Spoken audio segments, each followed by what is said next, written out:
as both men and women get older, that chronic cardio is not doing us any favors. That is burning the adrenals. It's shutting down your metabolism. It's stressing you out. So then it's going to start eating at your muscles and burning your muscles for fuel.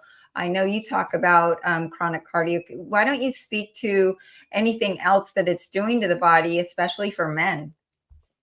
Yeah, I mean, I just did a video on this.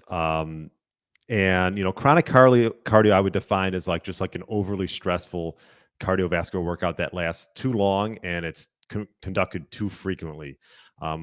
Like, I think that it's, something that in its time and place can be used. But like, if you're doing it every other day, like a lot of these classes at the gym that I'm at, I know that they're like taking these people and just putting them through the ringer.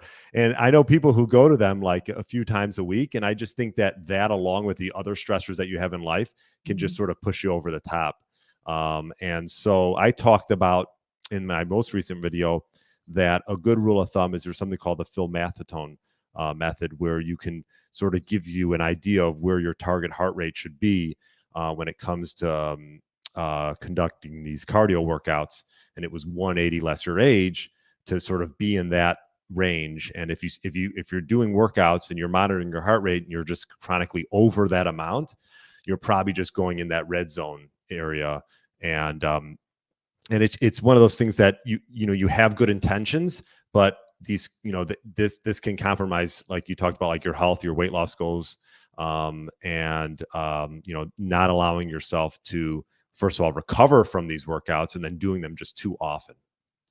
Yeah, and where you can see if you're doing too much is an Oura ring, for one. I mean, it does test your highly stressed times, and to be in a high stress zone, if you're working out for a moment, that's okay.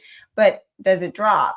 And then also, where is your blood sugar? Are you wearing a CGM or using a lumen to test if you're in fat burning or carb burning? It's not a good sign if you're in fat burning mode and you start doing your run and then all of a sudden you're burning carbs, because what that means is you might be burning some of your muscle and breaking down the muscle. So these tools could be signs if you aren't aware enough of your own signals to tell if your body is being stressed a little too much. And I love that you talk about that.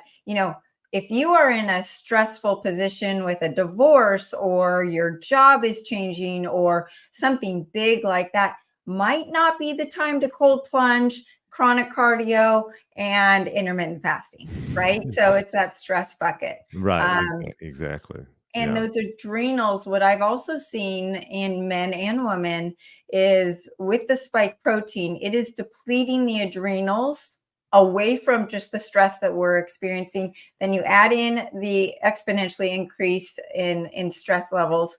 And the adrenals are connected to your thyroid health, which is connected to your hypothalamus and pituitary, and they're all connected. So if your adrenals are kaput, then everything else is going to just like fall apart and your metabolism is going to hit the floor. It doesn't matter what you eat or what you do.